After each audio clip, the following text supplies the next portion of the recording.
I had a choice in my life. It was not a pretty divorce. Turkeys getting donated from churches, bags of WIC food, the electricity turned off. I thought I was pregnant. My dad loves crazy women.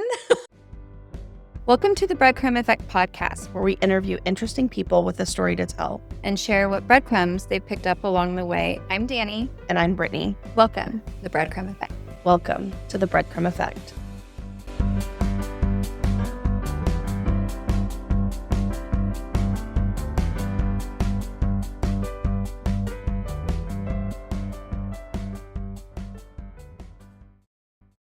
This episode contains discussions of trauma, food insecurity, child sexual assault, abuse, mental illnesses, and language not suitable for children. Listener discretion is advised. Hey everyone, welcome to the Breadcrumb Effect, where we help people discover the breadcrumbs that have led them exactly where they're meant to be. I'm your host, Brittany Dailey. Dani Brymer. And together, let's help you find your Breadcrumbs. So today, we're going to have a very fun and exciting podcast. We get to hear the story of you, Dani. I don't even know what your breadcrumbs are. There's a lot. So Dani, I guess let's start by telling me a little bit about your upbringing and maybe any breadcrumbs that you have thought about that you found while you were younger. I was raised in a town called Red Bluff, which is in Lenore State. It's a smaller town. It's grown more now, but it's like an ag town. My high school, we had a graduating class of 60. 60? 60. That's it? Yeah. And there's two high schools, but the town is famous for having the largest national 3-day rodeo. If that tells you anything about the town.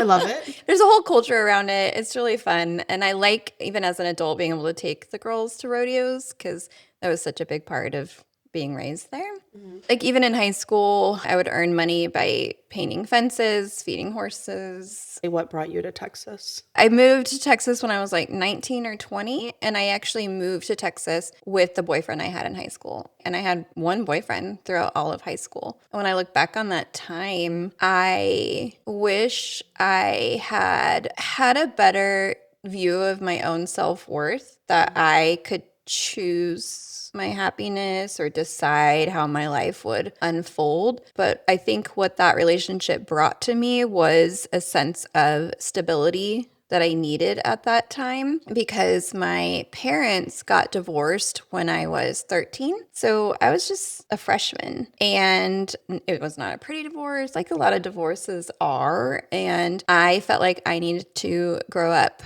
quickly because of the timing with that. So that's what brought me to Texas. Things that made the divorce complicated, right? So I like to say I'm one of 7 siblings, and there's like batches of us born for every generation, basically. Wait, what? My dad loves crazy women.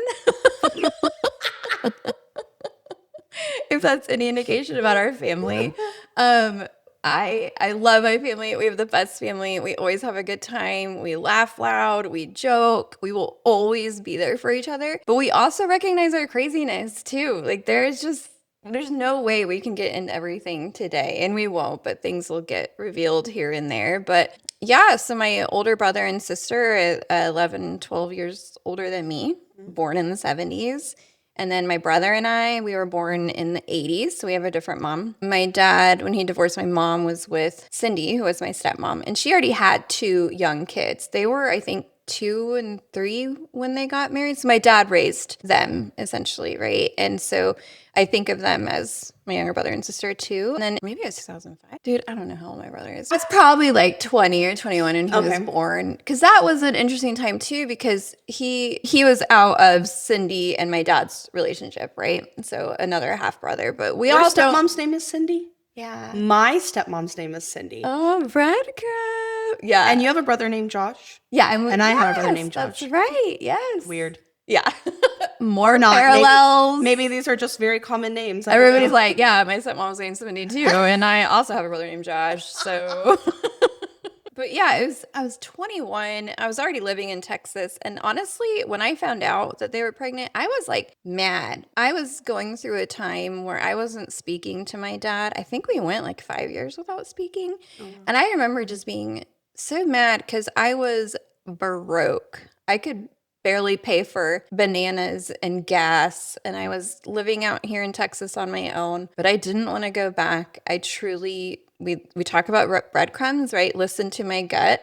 And I wanted to stay in Texas and see what kind of life I could create for myself. I didn't want to go back to all the craziness there. And so I got my own apartment. It was 400 square feet. That's when I met my husband, Chris, as well. So I had left that boyfriend shortly after we moved to Texas. It was not a healthy relationship. I'm not going to get into everything, but I just remember a turning point for me was I thought I was pregnant. And then that was my aha where I was like, I don't want him to be the father of my kids. So then if I don't want him to be the father of my kids, why am I with him? And then I started picturing myself 10 or 20 years in the future and asking myself, is that version of myself happy? And my answer was no. So then I thought, looking at the trajectory of my life, I just needed to think about, am I taking the steps today to get myself where I wanted to be? And the second I realized, this sounds so simple now, but it was such an aha for me that I had a choice in my life. I had a choice to be happy. I can create whatever life. Up to that point, I did not think about having a choice in my life. Like I was not in the driver's seat at all. I'm so glad that I stayed. I'm just impressed that at 21, you had the wherewithal to think to the future. I feel that too many times we don't have that, I guess, forecasting mindset. We just stay in something because we don't know any better. And then we look back and think, why were we doing that? There's normally something that leads us to stopping, but I feel like it's never us just saying, what is my life going to be like? Or I can't imagine that kind of future. So bravo to you. And part of it is with the breadcrumbs, right? Like you have to listen to your gut. What are those little voices in the back of your mind? Picking them up as you go. And maybe thinking that I was pregnant was a breadcrumb for me that I didn't just glaze over it. I mean, and then there are breadcrumbs within sort of that greater realm. And another thing that I look at when I think about breadcrumbs are these coincidences in our life that are too much to be a coincidence for it to not mean something. Yeah. So, for example, that same high school boyfriend, he has family in Iowa. And so I think it was one summer we went to Iowa to visit the family, and they had the Iowa State Fair, which is a big deal. His niece, who was of similar age, also I think in high school, brought her best friend. So we're all hanging out together at the state fair, having a lot of fun. Fast forward to moving to Texas. I transferred with the company I was with, which is a major coffee company. And can you guess it? I'm just kidding. there's a few. Is there though? Not really. Especially 20 years ago. Like I remember when I was searched what I could transfer to in the Austin area, and the area we moved to, which was outside of Georgetown between Weir and Wahlberg, right? Which is pretty small. I know. There's even now, it's not that but 20 big, years honestly. ago was like even more. Yeah, it's like this big. The only thing out there is the beer garden. And there was like 3 to transfer to. And at the time, there was only one of those stores in Georgetown. And so very lucky because the group of friends that were there when I transferred are still the same group of friends that I have now to this day. Wow. Also where I met my husband. So yeah, transferred to that store. I do leave that boyfriend and I'm in my early 20s. I'm going to now have fun. Mm-hmm. So have our little clubbing phase, right? We talked about Graham's, going downtown, right? So there's one day I'm at one of my best friend's houses. Again, we're still friends to this day.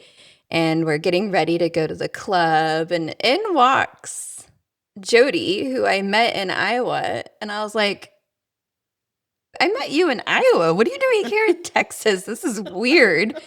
And she's like, oh, that's my sister, and points to Nicole, my friend. And I was like, it's just such a coincidence, right? Like meeting her in Iowa and then back here.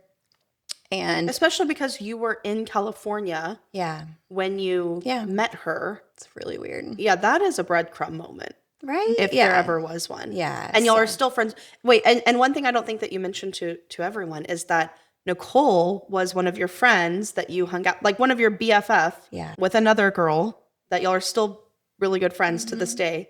And then Jody comes in. Exactly. And Jody, she's also an amazing human, right? Great networker, just, vibrant and fun. All of them are fun. And so it's so neat for us all to still be friends to this day through all the different stages in our life. And then the second breadcrumb coincidence moment is, right, I mentioned I had a graduating class of 60, so smaller high school. I think I might have been a senior or junior, and I had study hall, right? And there's another girl that was also in the class. She's much smarter than me, and she was a good skier and good at sports and volleyball. And we didn't necessarily like hang out in high school, but I'll never forget we had study hall together. Wait, so a class of 60 people didn't all hang out? No? I mean, we all knew each other, but it's not like we were all going to hang You're out not on the all weekend. Also, guess not. remember, I was very isolated in my relationship. Going into high school, I had a group of great girlfriends, and just those unhealthy relationships, I now know what to look for what are all those red flags: isolation, jealousy, I don't think enough girls in high school are well educated enough. I mean, we can get into my relationship with my mom, but I did not have a good relationship with my mom. So it's not like I had this like guiding light. My sister, I mentioned 12 years older, she is very much a maternal figure in my life, but we didn't live in the same town. We lived together when I was very young, and that all is a whole other thing. But yeah, so that's funny. So fast forward, I'm living in Austin, and this is how long ago this was. That same girl, she MySpaced me. Was like, hey, I'm going to grad school, UT. Where's a good place to live? And I was like, well, I'm up north. So I was like, you probably want to live up north near me. But at one point, we're going to get together, and I was like, yeah, send me your address. And she sends me her address, and she bought a house in the same neighborhood as Chris and I, just a couple streets over. So to come from small town California into Austin and purchasing houses just a couple streets over, it's just crazy. And she's still to this day one of my best friends, right? Like, she's also awesome human, really great person. Yeah, I don't think that's a coincidence. I don't know. All of these are true breadcrumb moments that it's too weird not to be meant to be, Yeah. you know? Yeah. So I do want to hear a little bit about how you met your husband. Well, he was already a supervisor when I transferred in, and I was just a barista. And so Just a barista. and there's never such thing as just a barista, because that's a hard job, for one. Heck yeah. People don't always realize how hard baristas work, but they work very hard. Think about how long these lines are. It's very stressful. You have to make a different type of, it's not like there's just one coffee you can get. It's very complicated. People like 3 or 4 pumps of different things. Yes, exactly. I mean, I can't even make a regular cup of coffee, guys. Yeah. On a Keurig. Much less be a barista. I know. And now I totally get why I lived in just total constant anxiety. Oh, no. And so I very quickly got promoted to being a supervisor. He taught me how to do the deposit. And at the time, again, this was 20 years ago, how to place our pastry order, which is so long ago that we had to hand write our order. So if we wanted to order 2 packs of muffins, we would literally write 2, and then we would fax the order in. Fax? Fax. That's how old this was. 20 years ago, 20 years ago, we were still faxing in our pastry orders. Man, I don't even remember that. It was madness. And so we were all just like, young, having fun. I think he was coming down out of his party stage, and I was like, free, this is fun. But we also moved in together very soon. Like, honestly, like 3 months quickly. Like, When you he know, you had his know. place. Yeah. When you know, you know. We're having a good time. He had his place in Austin. I had my place in Georgetown. And we're like, why are we going back and forth when we're spending all of our time together anyway? Yeah. Yeah. So we met at the coffee shop. And 20 years later, And and the district manager that we had at that time, he was in our wedding as one of the groomsmen, and we still talked to he and his wife. oh, wow. Yeah. You know, one thing I don't think that you touched on, but I do remember you telling me about is that you were working Oh, yeah. as a barista, going to school, but you weren't just working as a barista, you were working 40 plus hours a week. Yeah, that's right. So you mentioned it's pretty, whatever, amazing that at 20 I'm thinking about the future. I do not even feel I had to grow up early. So one thing that I will say is let's just backtrack a little bit. I mentioned I didn't have a great relationship with my mom. And I did not have a great understanding of maybe why growing up. I just know the way that it felt. And if we're just going to state maybe some of the contributors to that is mental health. So she has bipolar, OCD. So she's had manic episodes, periods of depression, and it was very hard at times to have a mom with severe mental health issues. Me, I always tried my hardest to I don't have that. I am not like that. I don't want to be like that. So it was like in the process of trying to push all that away, I never faced myself on like, oh, actually, I do have anxiety and I do have ADHD and these other things that you cannot help. That is the way your brain functions, is built. Whatever chemical imbalance exists, no matter how much you try and think it's not there, it's there. And you're covering it other ways or masking it. And that is all extremely exhausting.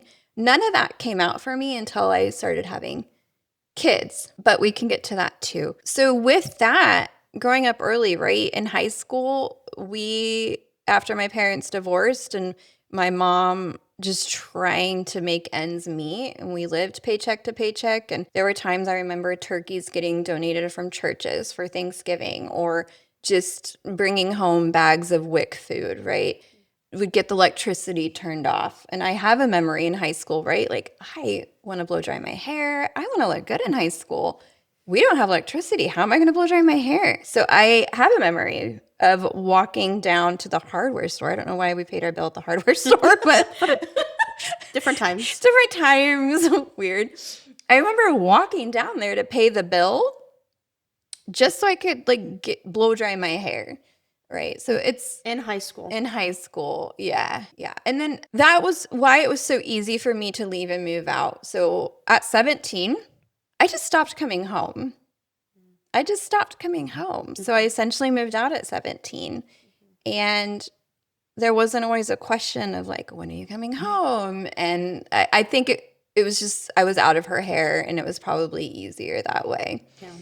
So moving to Texas, looking back, I feel bad because then I wasn't there to protect my brother or to help my brother. And he had a period of homelessness even before he was 18. And so I feel really bad about that. I just didn't know. And that, Well, you're the kid. yeah. And he's a kid, and there's nothing that you shouldn't have to worry about those kinds of things.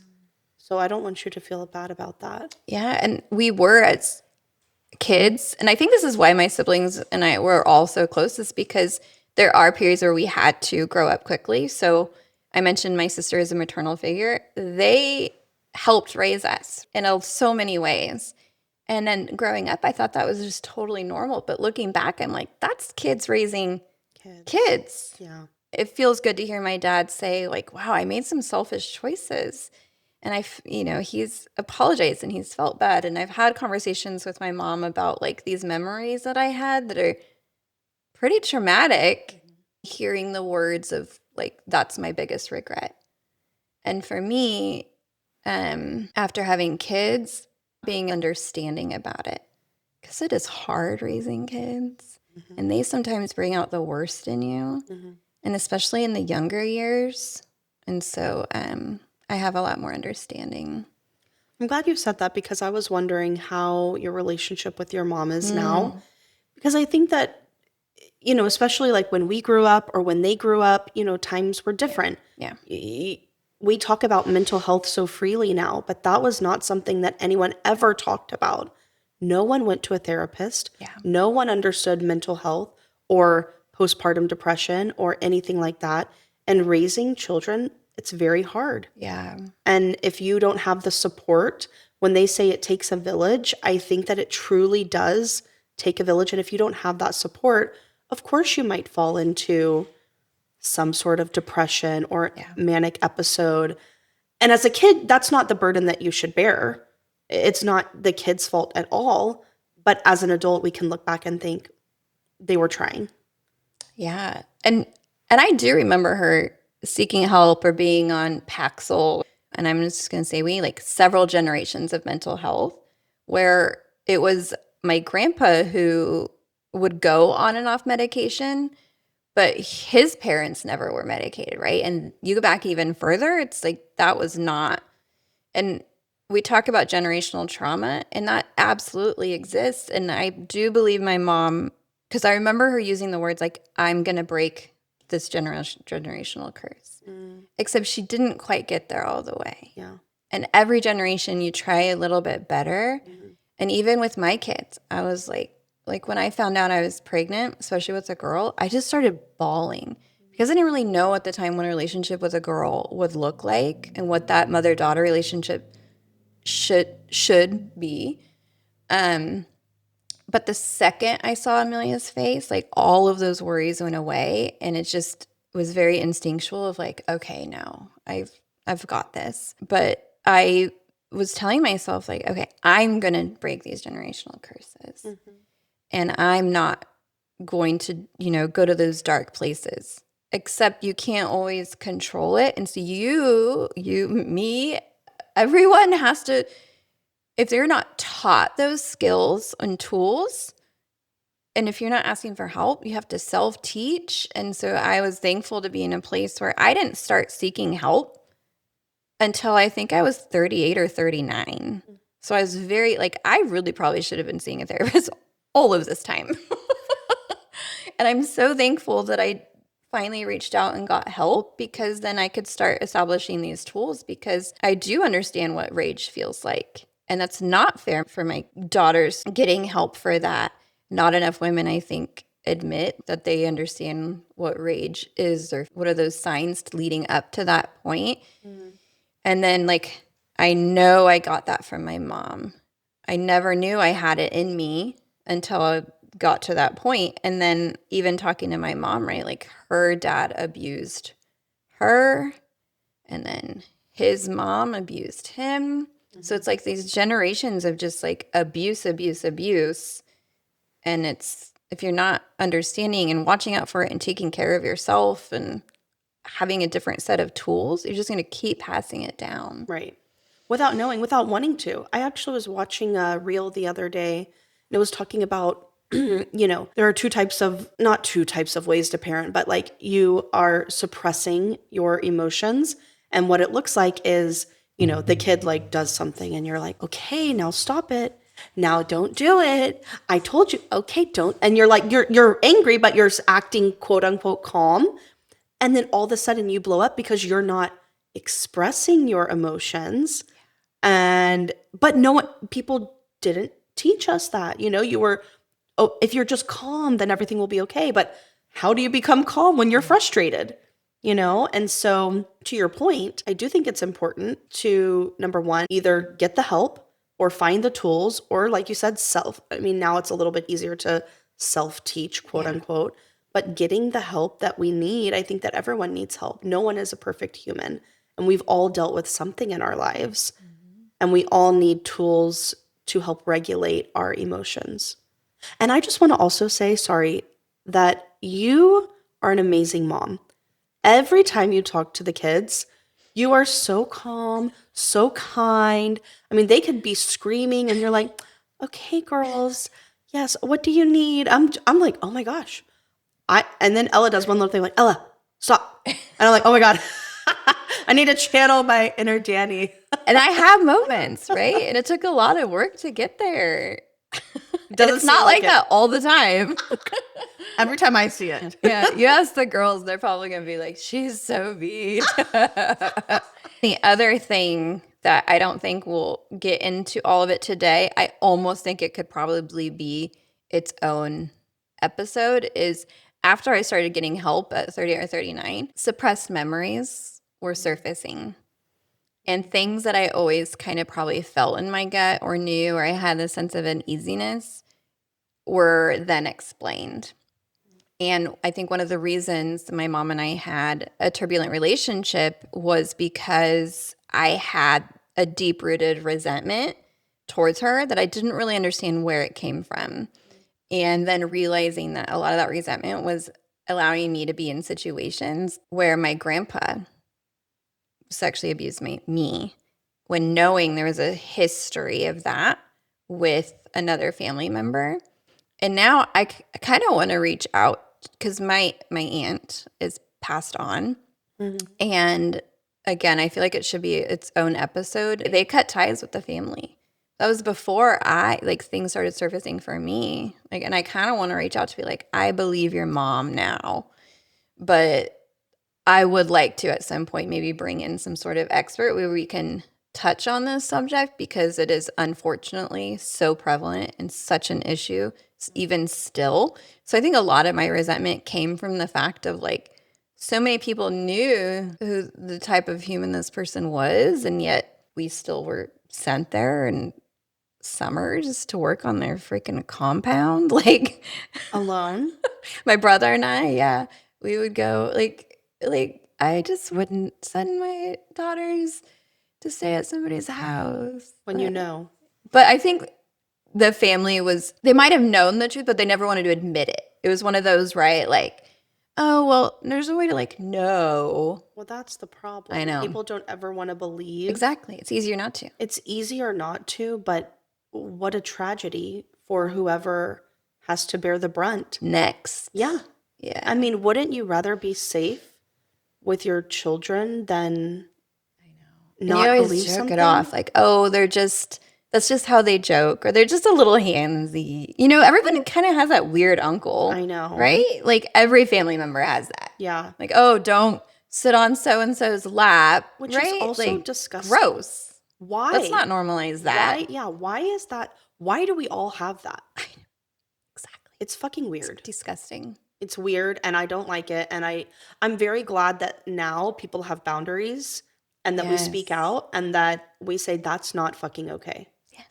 Because it's not. It's not. Even for my girls, we've taught them the language around we're this is your body. You get to have permission on who gives you a hug, who gives you a kiss. We're not going to force family hugs, right? Or even sometimes I'll rub Abby's back and she'll be like, Mommy, did you ask me first if that was okay? And I'm like, oh my gosh, no, thank you for thinking of that. I love that. I'm sorry. I know, my bad. But also, I love this. Keep it up. Exactly. I'm your mom, but yes, as always ask for permission. Yeah. I think that that's important that we teach little kids, doesn't matter if it's a boy or a girl. Yeah. I think a lot of times we hear about girls, but we don't always hear about the boys, and it happens in both cases, unfortunately. And then going down the same road, you remember being a kid probably, right? And some boy is mean to you on the playground, and the mom is like, oh, it's because they like you. Oh, I hate that. It's let's not normalize that. Yeah. We don't want to start planting those ideas. No, I remember that happened to Ella. And I don't remember who it was. A family member said, oh, they just like you. I said, no. I said, no, if someone likes you, they don't treat you like that. Good for you. Because I'm like, we are not going to start that narrative this early. And I know it's an innocent thing. No. And you know what? It could probably It's planting these seeds for bigger later. later. It could be that maybe that boy does like her and they don't know how to express it. But that's on them. Then they need to learn that. I was like, that's on then them. they learn that when the girl reacts in a way of I don't like that, well, then they'll learn to act differently. Right. And I think what I said to, I can't remember which one, but I was like, ew, they're showing you who they are.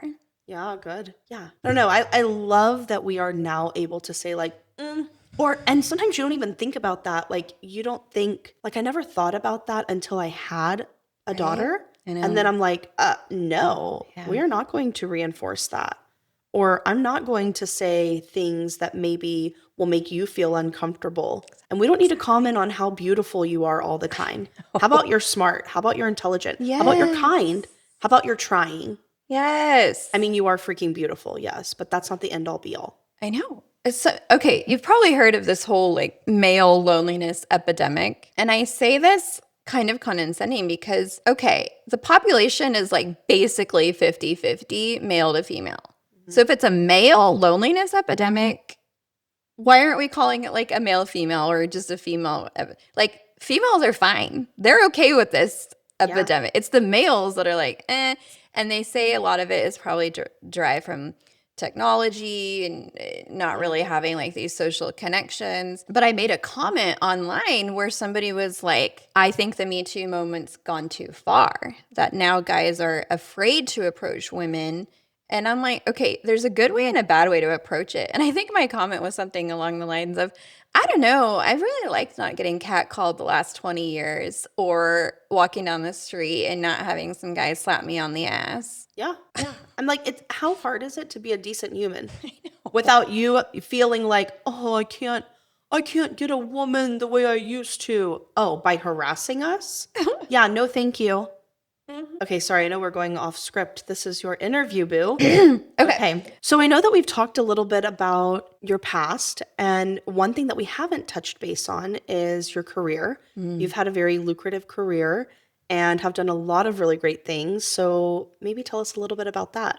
Sure. So I think at one point I might want to like go down the line of some of these breadcrumbs to see if any of them are relevant. But so you asked me about work history. So yeah, you mentioned I worked a lot of hours. I've worked my ass off for a very long time because I had to, because I wanted to eat, right? I wanted to have a roof over my head. So even before moving to Texas, yeah, I worked as an assistant at a flower shop, which was amazing because I can still keep in contact with that same boss that I had, who also amazing human and taught me so much at an early age and was so inspiring. So I was an assistant flower shop, I was a barista, I was a tutor, and I went to college, and I started college at 17. So there were days where I woke up at 4 a.m., open the coffee shop, then I would go work the flower shop, then I would tutor for an hour in the afternoon, and then I would have night classes.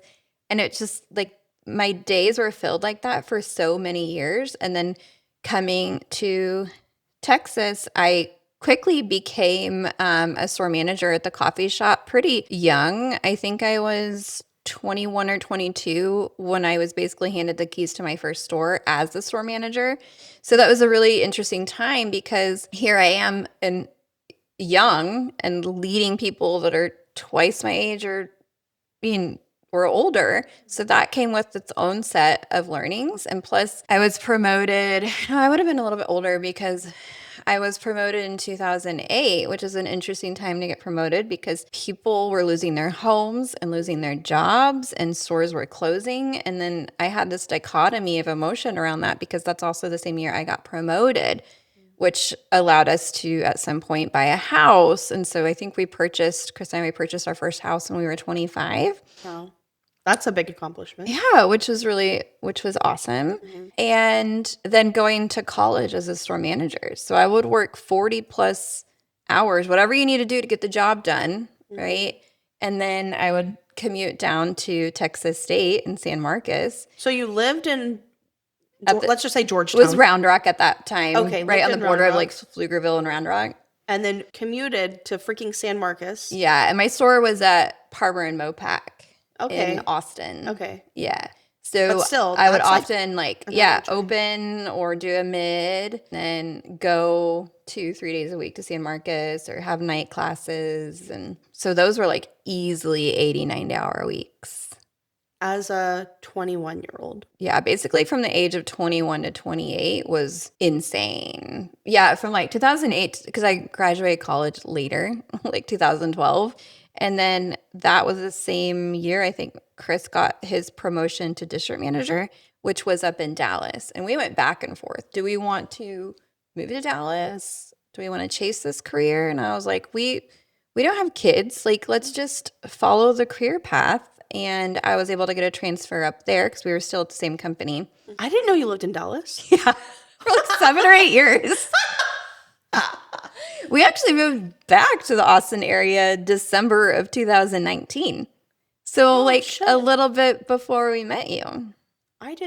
So Amelia was born in Dallas? Amelia was born in Dallas, which was one of the reasons why we were just like, this is hard up here. We don't have family.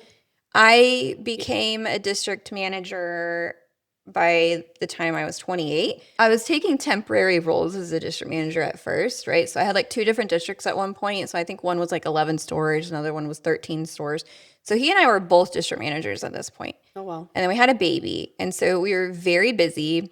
When he was busy, I was busy, right? Because if you're at the same company, Right. the climate is the same for both of you. And it was just really hard. And so we talked about in that other episode, right, the loss of our baby. That was also up in Dallas. It was after that where we were like, what are we even doing? We're just up here living our life and the wheels are turning, but like, what does this even mean? And that was sort of our aha of like, we need to move back home. And that's when we started requesting a transfer down to Austin. Austin being a very desirable market, not easy to transfer. The role that I had, so I went into the license side of the business and he was in the operations side. That division was great because it was 2 different, basically, customer bases. So for me, the licensees were like the customer and I served as a consultant, which fit my skill set a lot better too. But also before I moved, I was up to like, I think I had 33 stores and I had both Dallas and Fort Worth. So that was a lot of driving too. And so we just were like, let's just try and make it happen.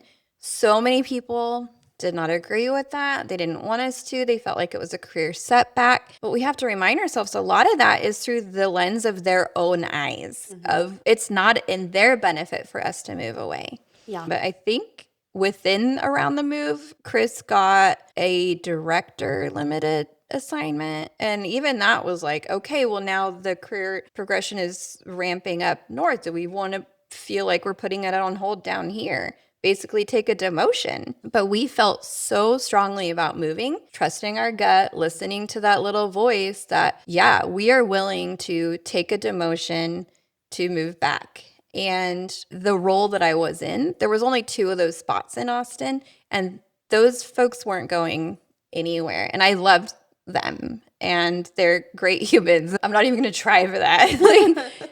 And I didn't want to do the crazy commute 45 plus minutes anymore. So that's when I made the decision of, hey, it's probably better if we work at different companies. That way we don't have all of our eggs in one basket. We can diversify. And by that time, I had been with the company for 15 years. And I was really nervous about, are my skills transferable? Could I be successful in another company?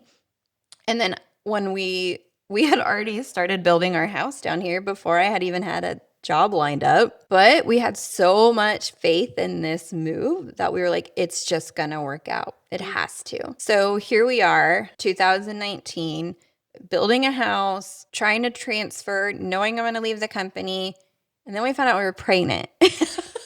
Oh my gosh. So we were literally upending our entire life. House, job, work, kids, everything. We moved December of 2019, and I was able to get on at a large tech company. So I was switching industries.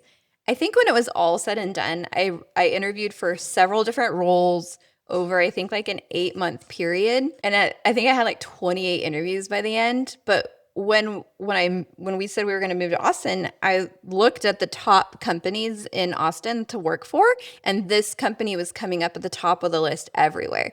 And I knew a few people that work there already. So I called them and I was like, do you like working there? What do you like working about it? What does work look like? What are your priorities? Basically, I was like interviewing them.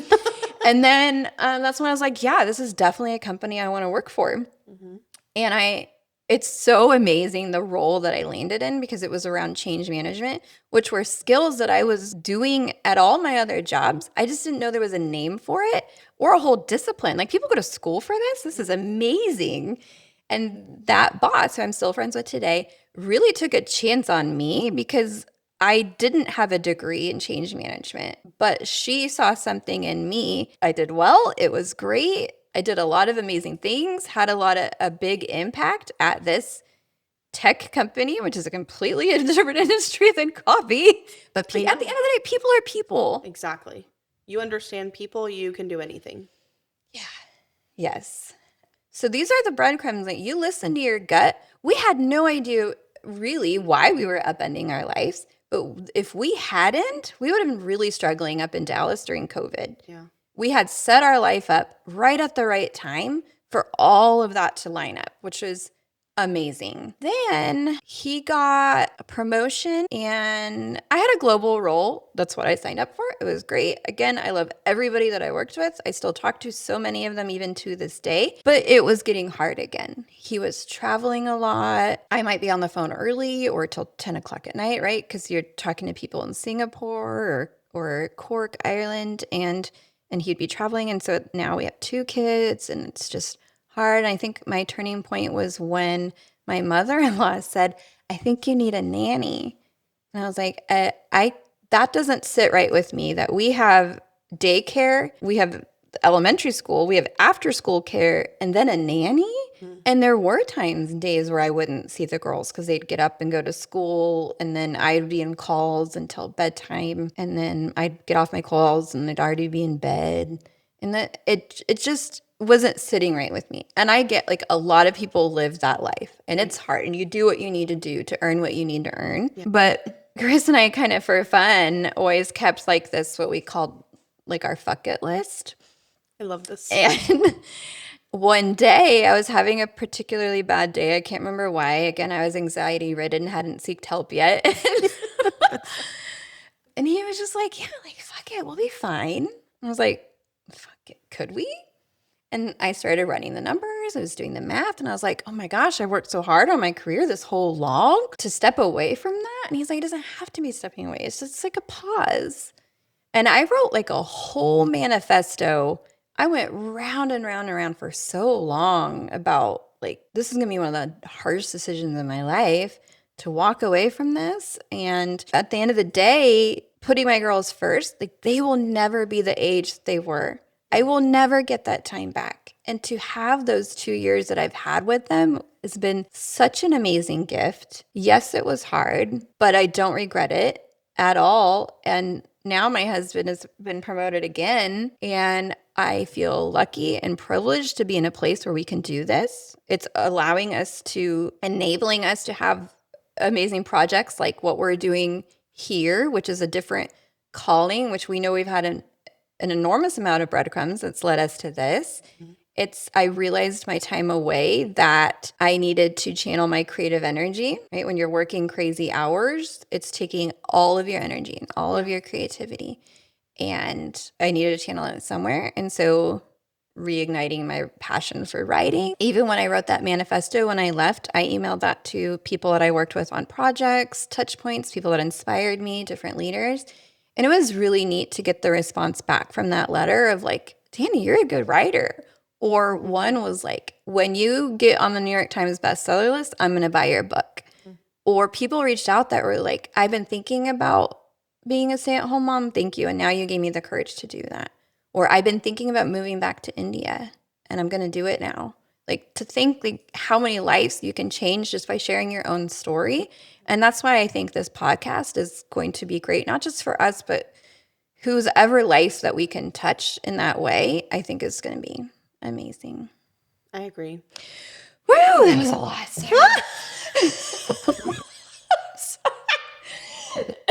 Oh my gosh. Wait, I do just have to say, I know that you said that was a lot, but you did when I read your letter and when you told me what you were doing, I was like, oh my gosh, this is the dream. To be able to stay home with your kids while they're little. You don't get that time back.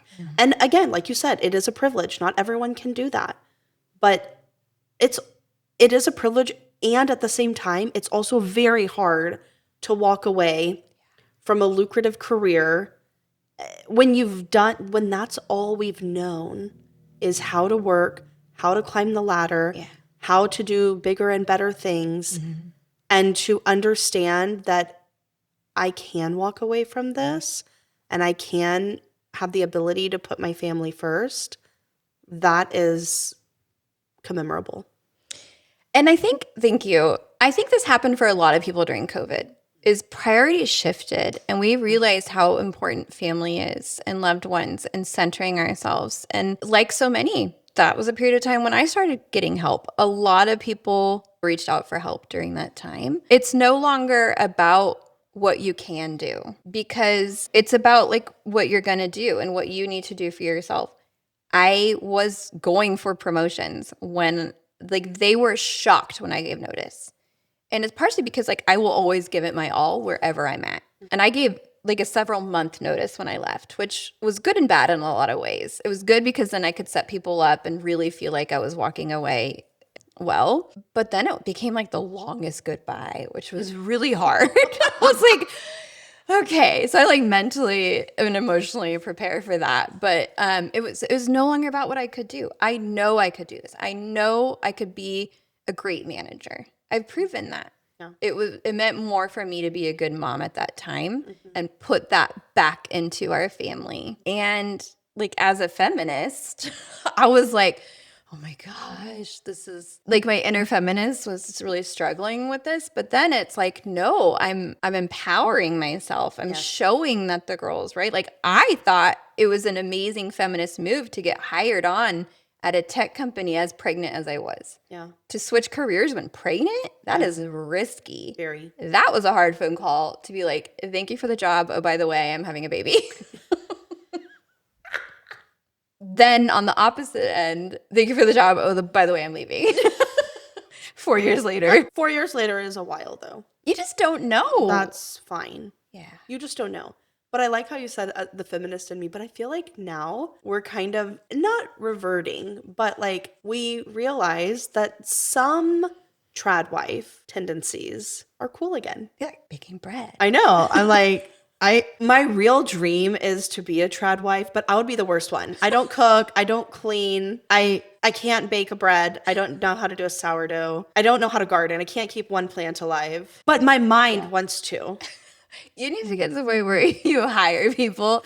Martha Stewart, the first trad. I remember looking at her magazine even in the 90s and being like, there's no way. She's out on her several acre garden in her mansion. Doing all of this stuff. She's got a lot of help. Okay?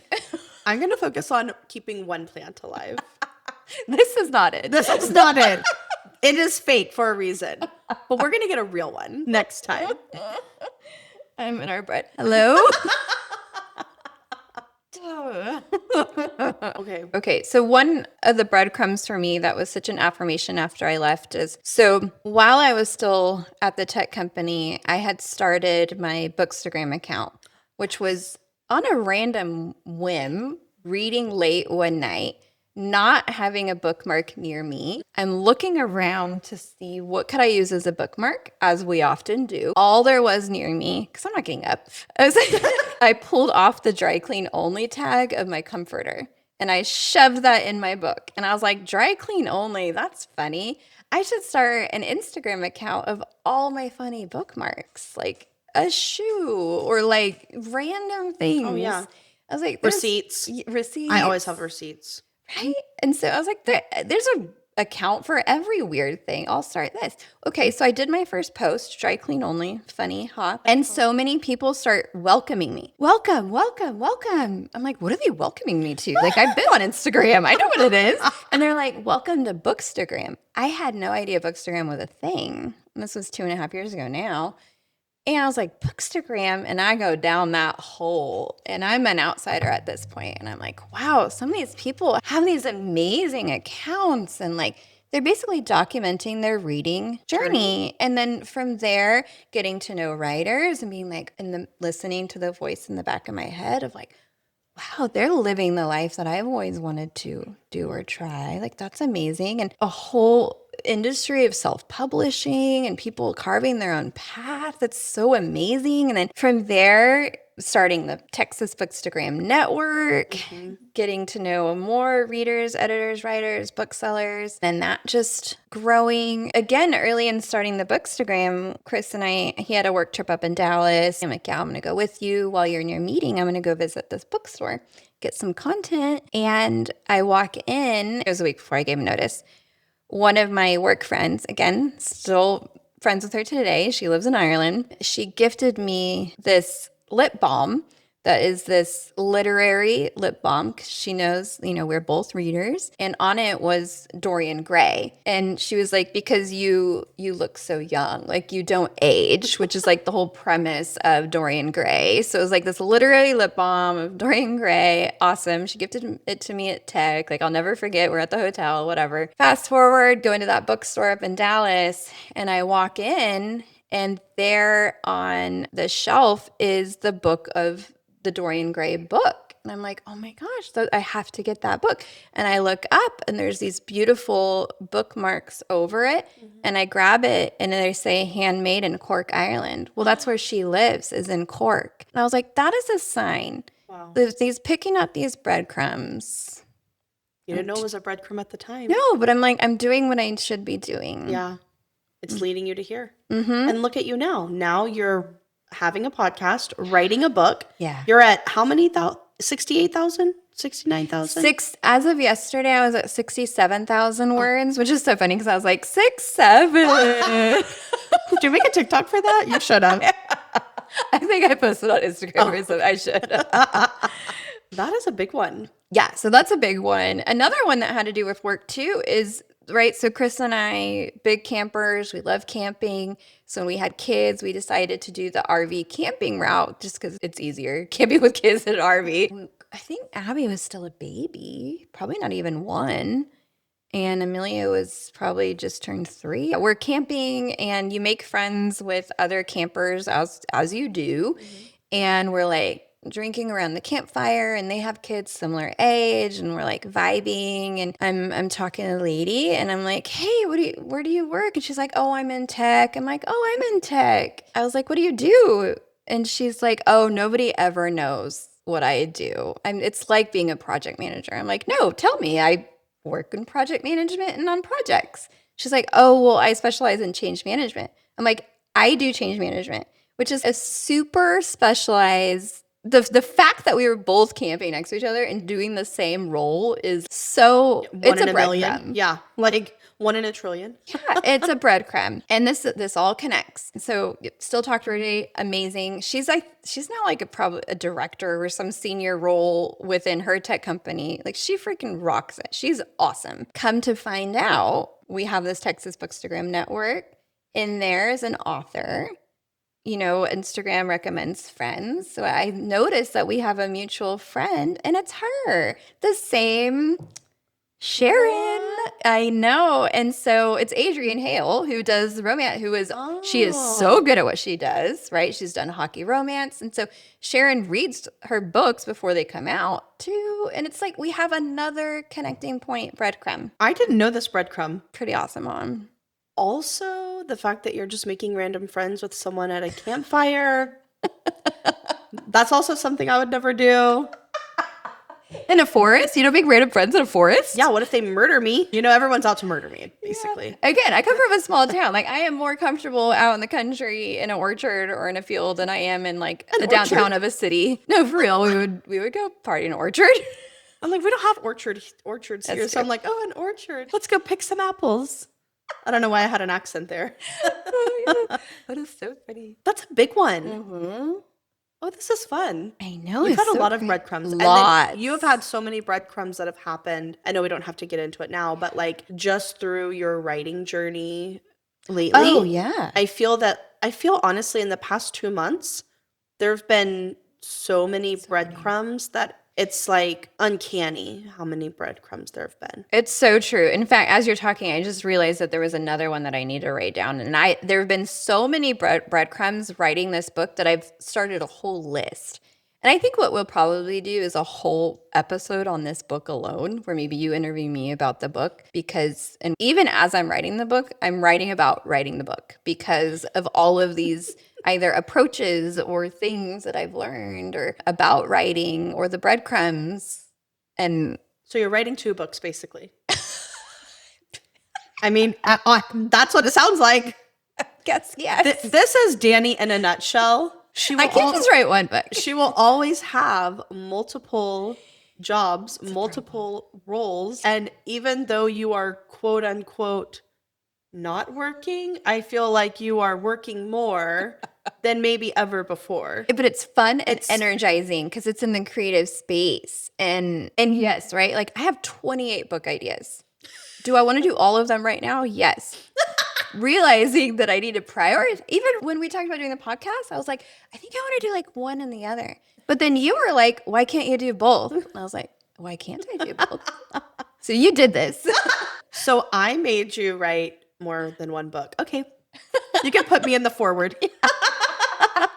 Exactly. Exactly.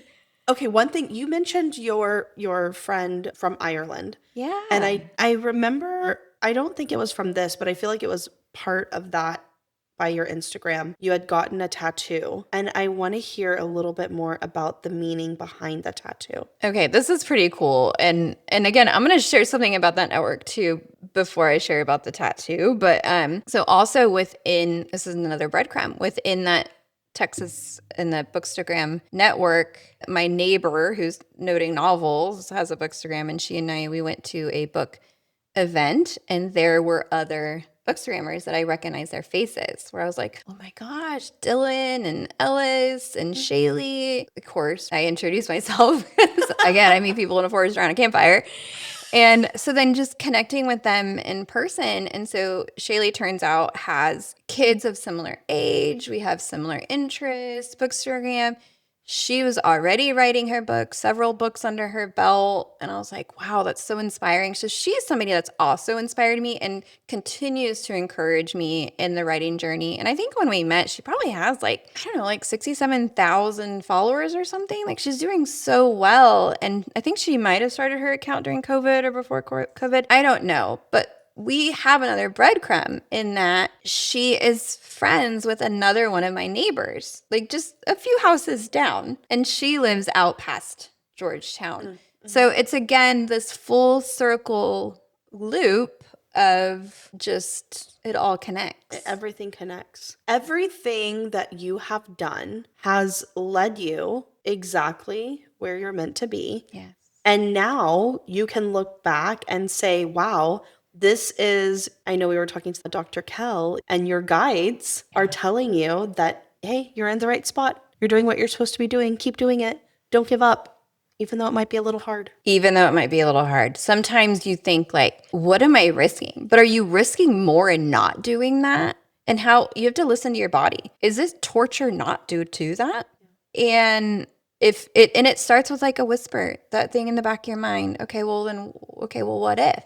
And then you play that out, and then you take the steps to make that happen. And then you look back and you're like, wow, look how far I've come. I know. There's a saying that is basically like the most regretful place in the world is a cemetery because all their dreams have died or something.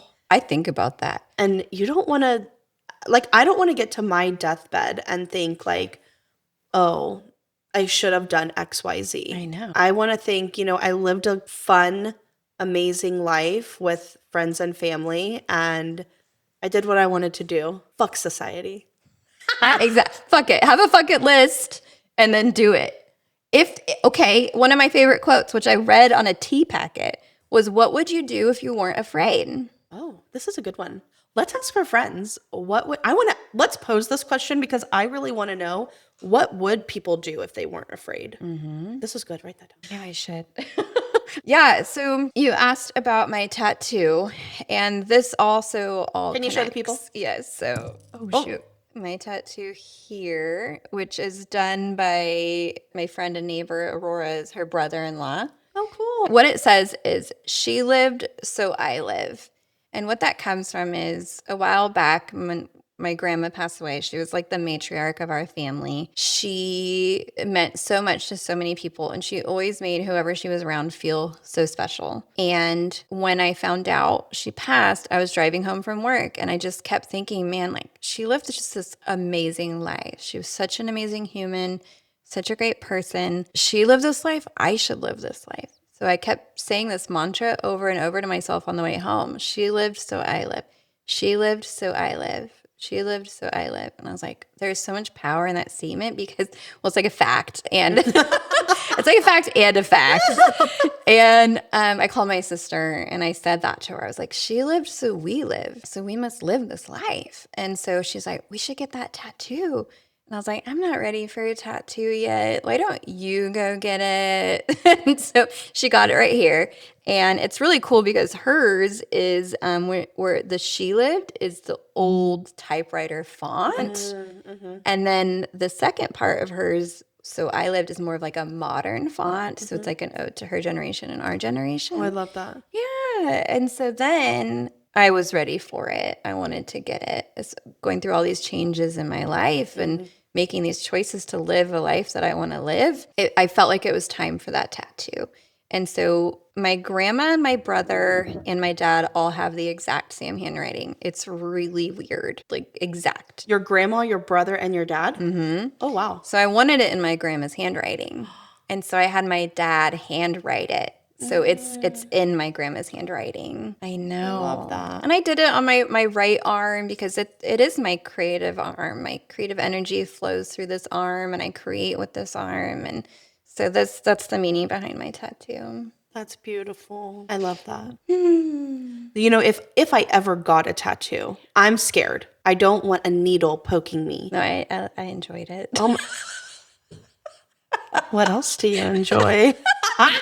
There's definitely some wires crossed in my brain. No, I'm too scared. But the only thing I feel like I would ever get is something from my Nina. Oh. It would have to be her handwriting or her birthday or something with her is the only thing I would ever get. Right. Oh, maybe Ella. Forgot about my kid. Okay, here's something cool. Again, breadcrumb, didn't think about it until you just said it, is this is what I want my next tattoo to be. I have so many tattoo ideas now, right? Do you remember the movie, The Aristocats? Oh, yeah. Yes. Loved it. Guess what? Do you remember what the swans were named? I think they're swans. Stop. Abigail and Amelia. No way. Had no idea until I went to the pharmacy and they're like, did you name your kids after the Aristocats? And I was like, no. And I went home and I Googled it. Yes. Isn't that hilarious? That is crazy. So I want to get the little swans. Swans or geese that's or cute. ducks, whatever they are. I want the tattoo. Actually, can I tell you? I know this is your podcast. No, I took over yours. That's fine. Can I tell you a funny story about when I was a kid and geese? So we were at this is why I don't like freaking ducks. They're okay? mean. Yes, I was a kid. I was like, I don't know, 5 or 6, 7, 4, I don't know, somewhere between there. And we're at this place in Houston, and I'm like, oh, I want to feed them. And my mom's like, okay, ha, ha, ha. We grab some bread. We're feeding them. These things chase me. I believe it. I'm running, screaming my head off. And I don't know if I don't remember. Like, does my mom think it's funny and she's laughing? Or does she come pick me up? I don't know. Or maybe she ran too. My mom doesn't like birds in general. And so now I'm terrified of geese. Yeah, they're mean. They're so mean. Yes. Okay, I'm gonna bring us back to the creativity. So the other thing that changed my life the last couple of years since I've been out is reading The Creative Act by Rick Rubin. But I brought it to read on a vacation to Kauai. And we're in the airport and I'm reading it and some lady comes up to me in the lounge and she's like, oh my gosh, that book is so great. Where are you heading? I'm like, we're going to Kauai. And she's like, oh, Rick Rubin lives on Kauai. I was like, oh my God. So of course the whole time I'm on the island, I'm like looking for Rick Rubin. Like he's just going to show up. I know, didn't see him. And then while we were there, we went to a bookstore. It's called like Talk Story or something. And I think it's known for being like the westernmost bookstore in the world or whatever. And I picked up Before the Coffee Gets Cold. It was a Japanese author, but I guess he wrote the book while in Hawaii too, or he goes to Hawaii to write those books or whatever. So it just felt very, that happens so often where I'll read a book and it ties directly into either what's going on in my life or the setting, right? Like I read Atmosphere, not even realize we were going to go visit NASA, right? And so it happens so often where I'm reading a book and then it just mirrors reality, or like I'll see a word come up and it'll be a theme in like 3 books where I'm like, wow, that word just keeps coming up. Like why? What does that mean? Anyway, it's got to be a way I can like channel this to work from greater good. No, I feel like you already are, though. You mentioned before that everything you've ever written down has That's true. come true. You've manifested. You are a really good manifester. So I think it is part of it. I have plenty to say on how things have manifested in my life. I think we all could do a better job of controlling the direction, momentum of our life just by channeling that energy. Yeah. So I'm so glad we had that episode on manifestation because I had so much to say on that. I'm looking at my breadcrumbs. Testing my breadcrumbs. We're going to find out. You don't always know what they mean, like you say, until later. Until way later.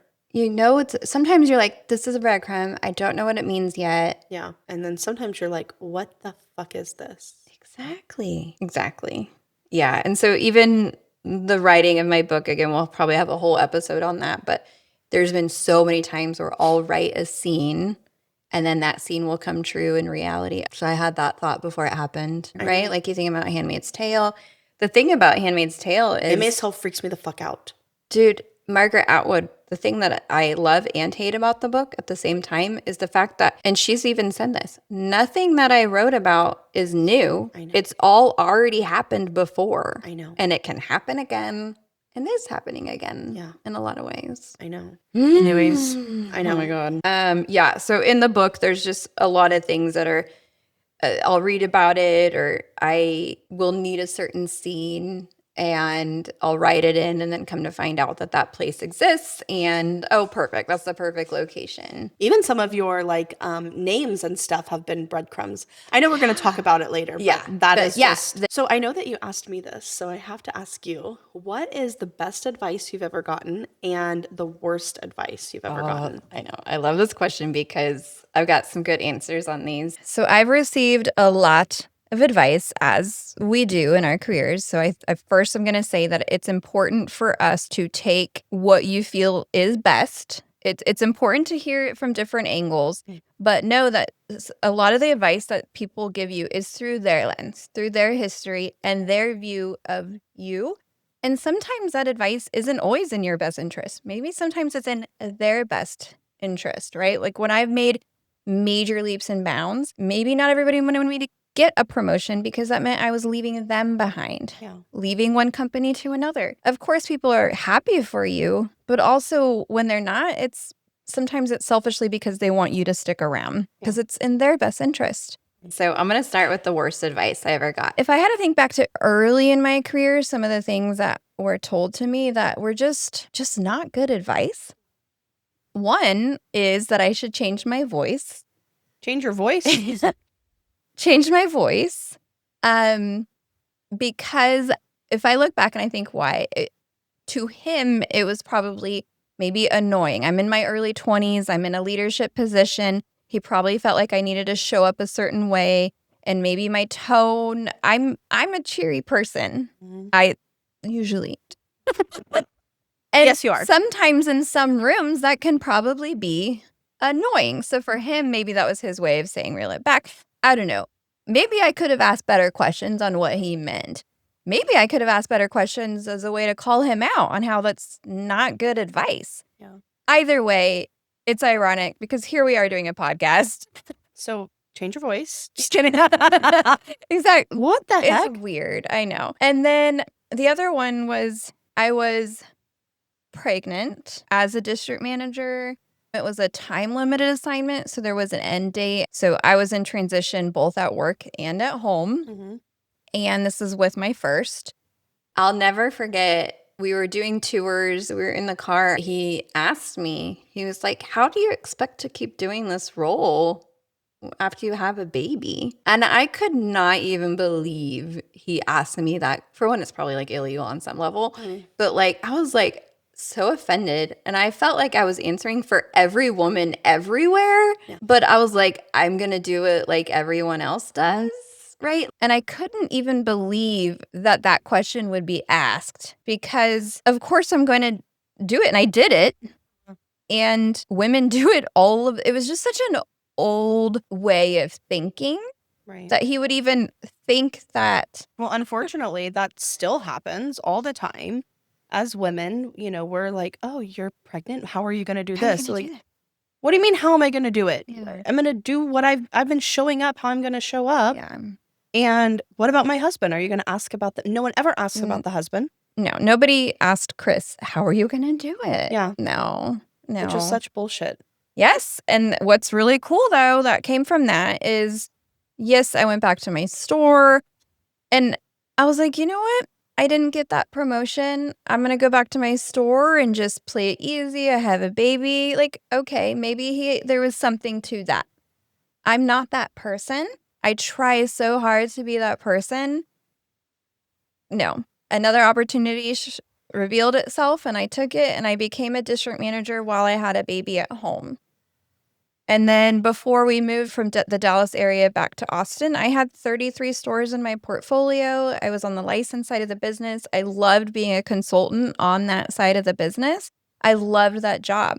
But moving back to Austin, I needed to change companies. I moved pregnant. So that was a big risk for that company to take me on, but they never blinked an eye. They were so supportive, and it was such an opposite feeling of what I got the first time around being pregnant, to just being like, you know what, you're gonna do great. We hired you for you, and we have such a great support system. Like, it just was so amazing. And then I was with that company for 4 years, and they supported me through that entire time. And then transitioning out of work, supporting my family in a different way, that was also a great experience. My husband, he's had, I think, 3 different roles now since I've stepped away. And it's been amazing to see his career, and what he does has enabled me to pursue the things that I am passionate about and doing things like we're doing today. But as we're doing this, I still to this day think about the good advice I've received. And the one that sticks out the most was, when I was in the license side of the business, I would change for the room, my voice or my posture or the way I presented. I know I can be a lot. I know I can be overwhelming. And so I would sometimes tone it down. And my boss at the time, she's an amazing leader. Her advice to me was, maybe you don't need to change for the room. Maybe the room needs to change to you. Wow, that is so profound, because it's true. No, it's so true. I remember I was actually just having this conversation with my team, and someone said that Ro was a little too, too much. It's too much.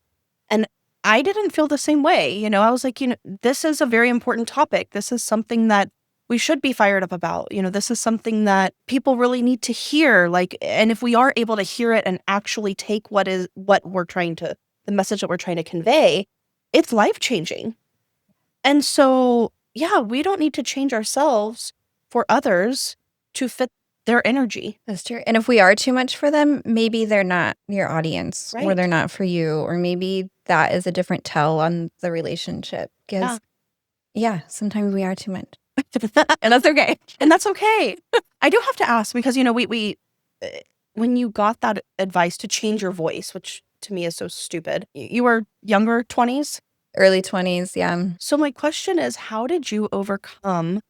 Because, we're very moldable. In our early 20s, advice that we get from someone that's older or someone that is a superior, can kind of stay with us, just like it does as a child. It stays with us for a long period of time. How did you overcome someone telling you to do something which is not reasonable, changing your voice? And I mean, you have a very strong voice now. Like, again, we have a podcast, you're writing, you create so many great things for people, and you do that through your voice. Thank you. So how did you kind of remove that negative, bad advice from your mind?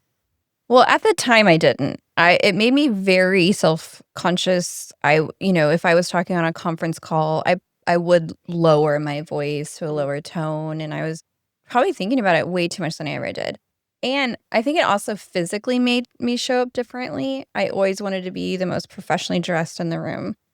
I started wearing glasses, right? Because I felt like maybe people would perceive me a certain way. Now it's just part of my identity. And honestly, I have dry eyes, so contacts are really uncomfortable, and I don't want to pay for LASIK. That's totally something different. But if I'm going to be honest, right, we wear these masks and we put on these masks. And I think it was directly tied to that. And it stayed with me for a very long time. And I think it honestly wasn't until I switched companies and realized that I could replicate my skills wherever I went.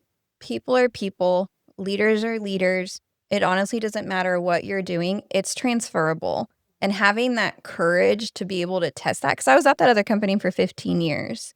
I knew a lot of people that were there for a very long time, and they knew me for who I was there. This was a chance for me to really show what I could do. And just when I got to the point where I don't want to use the words like I didn't care, but I'm going to show up as me and I'm going to do my best at whatever they threw at me. It just gave me that courage. And the more I showed up and the more things were successful from the way I would show up, it just gave me kind of that momentum to keep going. Yeah. No, that's powerful. Speaking of your voice, we have a podcast now. Yeah. The Breadcrumb Effect. And I want to know, what are your hopes and dreams for this podcast? Well, I've thought about this a lot, that you're at work or I'm at work, and being in those roles, I loved helping others. I loved coaching. I loved speaking to others. I liked being other people's mentors. But those are in the confinements of that job, that role, those teams, your organization. So what I love about the podcast is we're able to speak to so many more people. And I really do hope that this podcast helps people think about their own lives, contemplate either the direction that they're going or the signs that they might have missed, and realize that this is a time in their life that they can make changes, that they can be open to looking for their breadcrumbs. And I think that this will really help people in making some amazing life choices. Yeah, I think so too. I'm excited. I can't wait for what's to come. I want to thank you for sharing your story. I know it's not easy and it's kind of weird for us to open up like this. We're kind of going to be used to interviewing people, not ourselves. And so thank you for being vulnerable. I know that everyone else will appreciate it too. And we just scratched the surface. There's we have so much more to say.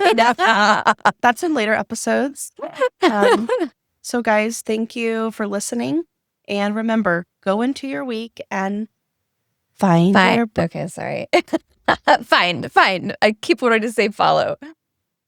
And go into your week and find your breadcrumbs. Thank you. Maybe don't listen to this with your kids in the car.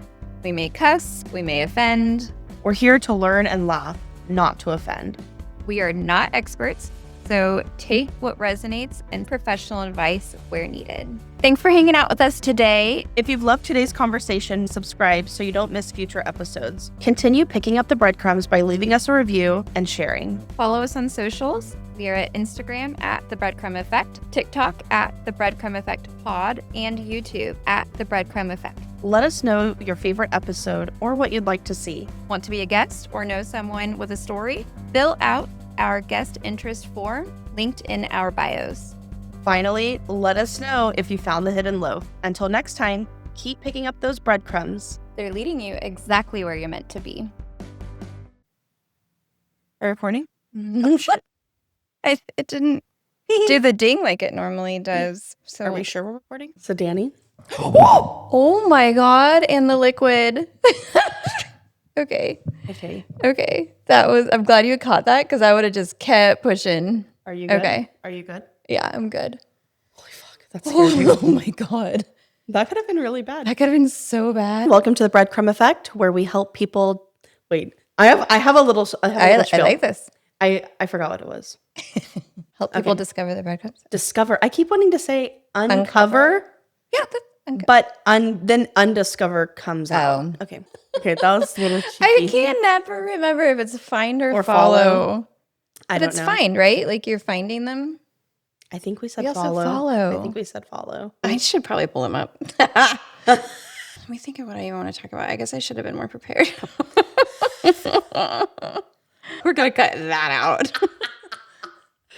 JK. Hi, Apollo. Hi, Polly. Oh my gosh. Shit, what was I going to say? Paulo, can you get out, buddy? Can you get out? Okay, you can chill here. That's fine. I forgot what I was going to go with this, but dang, it was good. Just give it a minute. Hi, honey. Ow. So, Don't make me laugh. okay. Sir. Hi, honey. Hi. Paulo, You're so pretty. he's going to knock that over Oh, with his tail. Go Paulo, come here. here. What? No, Paulo. No. Watch it just like pot. I know. He will. Oh, excuse you. I want him to do the turn. Do you have an thing attitude? again. Do you have an attitude? Go out. Go. Get a circle. Go in a circle. Turn You want to do around. something fun? You want to do something fun? Show me. Go in a circle. Circle. Apollo. Circle. Show us. Oh, no. Oh. Okay, Paulo. I know. You want to talk? Say row, row, row, row. His nose is in my boot. Apollo. Literally in my boot. Do you want me to get him out? No, it's fine.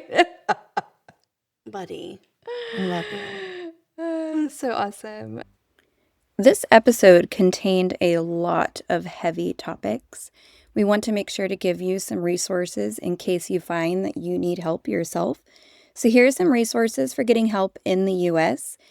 This is the National Suicide Prevention Hotline. It's 1-800-273-8255 or 1-800-273-TALK, T-A-L-K.